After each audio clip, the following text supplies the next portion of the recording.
Hi guys, welcome back to my channel. It's me, Jasmine the Buffet Witch, but you already knew that because we was just on hold and now we're connected again. This is a quick little rundown, wrap up of my Moira Cosmetics experience in its entirety, but mostly I'm going to be talking about the Moira Believe the Hype Super Hyped liquid pigments, okay? So let's talk about those first. This was a PR bundle that I bought from Moira's website. The box was about $148, I believe, when I got it, but since then, I believe it's up to $170. I highly doubt I spent that much on it. I'm pretty sure when I got it, it was about $140. That's still a lot of money, and I did go back and forth many a time for that. Unfortunately, I didn't learn my lesson because just about everything I've ever bought from Moira, I have decluttered with the exception of this palette. You Have Me at Makeup. Boring Basic Neutrals, okay? It's the only thing from Moira that I have kept. I also, actually, I do have a little blush duo. Looks like this, but I'm probably going to declutter this as well. The liquid pigments were supposed to be a multi-use product, okay? It came with 24 shades, 8 of them were shimmered. And when I did see like shorts and videos about these products, it was mostly the shimmery shades and the light shimmery shades. Now, as I've said in my review, my initial review and kind of intro to the product on my channel, I do stand by the fact that the viral shades were the light shades. That's pretty much all I saw. Every once in a while, I think I'd see a deep shade, but none of the, like, not the darker, the deepest shimmer. There was like a plum, there was a blue. Then when it comes to the matte shades, I didn't see anybody using the black. I know Tati Westbrook, I know Tati Westbrook did a video because she was sent the package and she did use the deep blue and whatnot, but I just didn't see enough people for my liking demonstrating the product and using all of the shades versus just the shimmery or the viral shades as I would have liked. Specifically with deeper skin tones, I was not seeing that. So the flavor of my channel was be the thing you want to see, because if I couldn't find it, I was going to do it. So that's what I aimed to do, and I failed monumentally because the formula just does not work with me. So really quick, let me tell you what the pros were, and then we'll get into the cons and application issues. So the pros were, this was a great product if you are the person who thinks of quantity over quality, meaning you want a lot of things to choose from. This is good for the person who likes different types of textures and mediums, likes to sit and play and mix, and can give a little bit more time to finessing a product. This is a good product for someone who maybe likes to do finger painting makeup, because that's a thing. This is a good bundle for someone who's gifting things, if you wanted to break it down and use it as stocking stuffers. It's great for that. Because I don't want to sit here and make it seem like the product is bad in its entirety, okay? So there are some pros to it.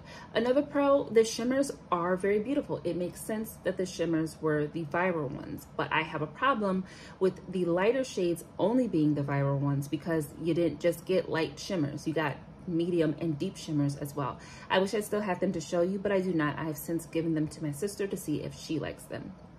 But let's move over to the cons, okay? There were lots of cons, okay? First con, 8 of the products were shimmery and 16 of them are matte. And a lot of them, at least on my skin tone, did not work very well. The lighter shades that were more pastel, you can go back into my videos and take a peek so you kind of know what I'm talking about. But the yellow was more like highlighter yellow, very hard to get that opaque. The white was okay. I liked the minty green, that was good, but there are 2 blues, and unfortunately when I tried to mix them, like using both blues on the eye, not even blending them together, but like using the light blue on the lid and maybe the dark blue in the crease, they blended into one muddy blue that made me feel like there was no reason to have both of them, personally.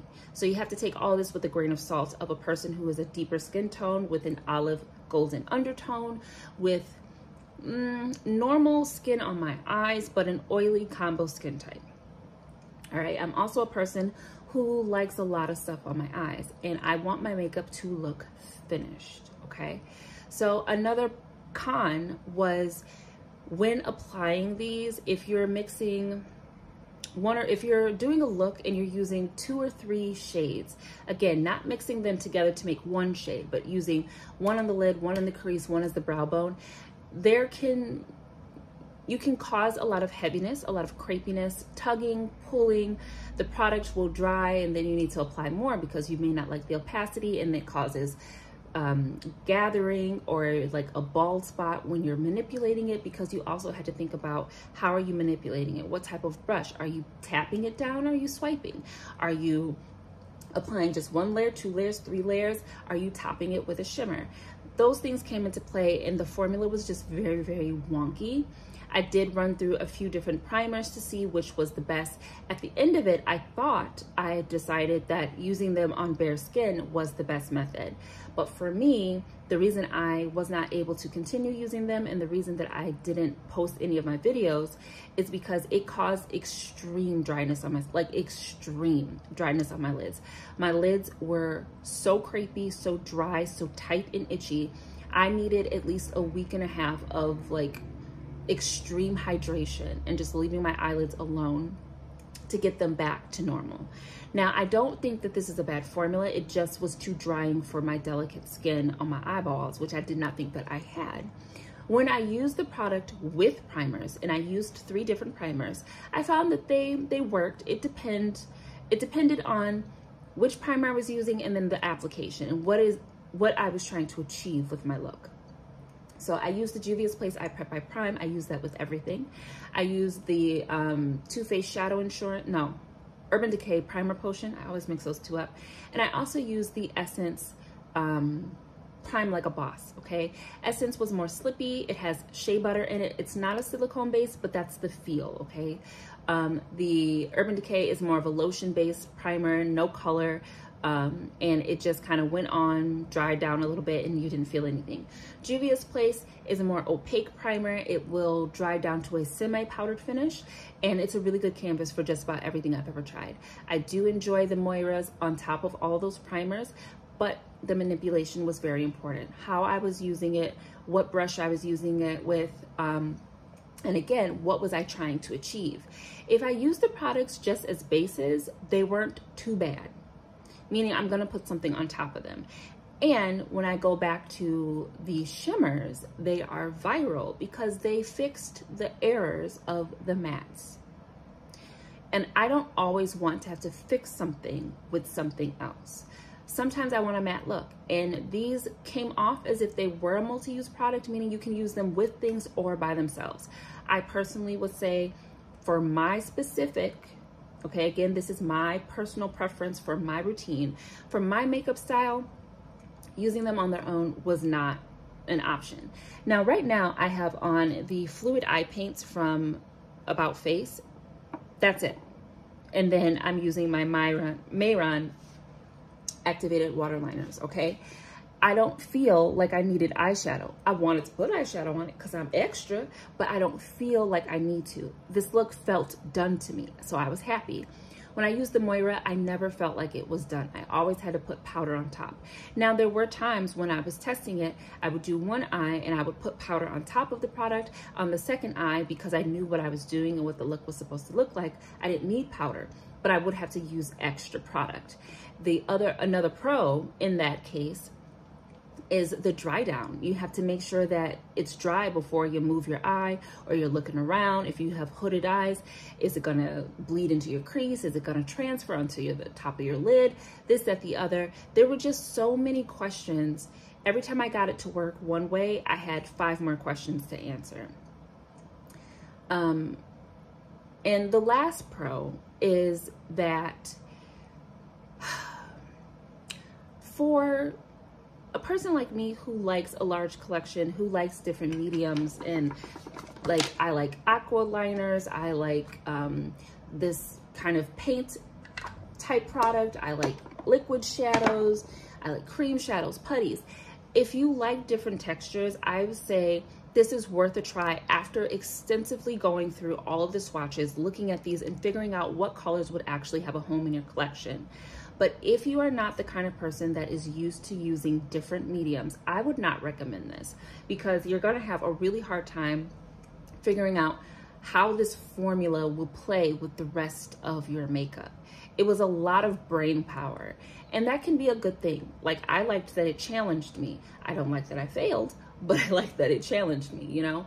So I feel like if you want easy, fun makeup, this is not the thing to get, at least in its entirety. I would not recommend getting the bundle. Again, find someone that you like that maybe has it, or uses something similar to it. Find colors that you gravitate towards, that you know you would get use out of, and go from there. It might be a bit more pricey to only buy a handful, but to buy a 150 plus collection to only use a handful of the products, don't be like me. Don't be like me, okay? I did like the black. I did like the neutral colors. There was like a mauve shade. There was 2 or 3 brown / tannish taupe shades. I really did enjoy those. They were great for bases, everyday look, one eyeshadow looks. I was fine with those. The brown, the black, the white, those are mixers for me. The colorful colors, there was, I think the video I have up, I said it was like an Easter dream. No, specifically on my skin tone or a darker skin tone. I think if you have light or medium skin, you might be able to get away with those different, those brighter colors, even in a sheer wash. You might be able to. And if that's something you like, it might be worth the try. But for me, the Moira Leave the Hype Super Hypes liquid pigments were a fail, okay? The formula was just too wonky on my bare skin, and even though it worked with a base, I did not like how it made my lids feel, and I just didn't want to run the risk of continuing to irritate my skin. Along with those, I have also tried their Star Shadow little glitter pots. I ended up decluttering that entire thing as well, and I believe I bought the bundle. Don't be like me, okay? I also bought the moussey, I don't remember what they were called, but they were these little moussey things. They were so sheer, so greasy. They did not do any of the things that they said they were supposed to do. Beautiful colors, terrible application, terrible wear. They were very messy. They didn't set. It just was slippery all over your face. No. And when I think about that, I didn't need it because I have this. This is a completely different formula, but the colors were so similar, and the shine that I thought I would get from the Moira ones is what I get from this. So that was a fail. I've also, excuse me, of course, there's something in my eye. I've also bought their, I've also had their little pigments. I bought 2 or 3 of their little, very pigmented loose pigments, and I quickly decluttered those. Mostly because loose pigments are messy, and I think I probably bought them just because they were on sale. I also had a few of the Diamond Days liquid shadows. Those too have been viral, and again, the light shades. I did not pick any light shades. I did have a silver. I bought a red and a beautiful like bronze brown. It was so gorgeous. And those two, much like the little moussey things and the liquid pigments, they were good, don't get me wrong. They did require a base because they were a shimmer, so you're gonna use those more like a topper. But I still had the issue of the formula being very finicky, not getting the opacity that I wanted, and it was a bit uncomfortable. These can be very heavy because it's a wet formula that then is going to dry on your skin. They can be very heavy. They can, because if you don't like the opacity, you have to add more, and adding more is going to feel like more. So I ended up decluttering almost everything I've had from the brand. I did want to try their lip products. I'd wanted to try their skincare. I'd wanted to try their foundation and their concealer. Candice Victoria on YouTube and Instagram is my second favorite YouTuber, and she loves Moira's concealer. She likes most of the things from Moira. And after the Star Shadows, I just realized that Moira is another one of the brands that is going to go into my stop buying, stop trying, because it's just not working for me. So I don't know if you even cared anymore, but I just wanted to put that on my channel so there was, you know, kind of an end to this very short saga that was the Moira Believe the Hypes. So in conclusion, I'm not going to sit here and say that it was a bad product. It's just not a good product for me, for my skin, my eyeball skin, and for my makeup style. But if you are the kind of person that is okay working with a product and you like liquids, or like a liquidy, more liquid product, then this might be for you. But I would highly recommend do your due diligence, really check it out, really think about it. And if you know you're feeling froggy and you want to jump, I would say grab 1 or 2 shades, get them, play with them, see how they work, and ask yourself if you need more. I'm trying to save you the trouble of what I went through. It was fun for my son because he got to take all of them out and put them back in the container. He loved that, and I loved watching him do it. But as far as it being a product that is still in my collection, she gone. She gone. So yeah, that's that. But thank you so much for tuning into my channel. It's been me, Jasmine the Buffet Witch, but you already knew that because there's something in my eye, and that is like my calling card. You know it's me, because I can't keep the things out of my corneas, okay? But you guys take care, drink some water, have a good rest of your day, and I will see you in the next video. All right, bye-bye.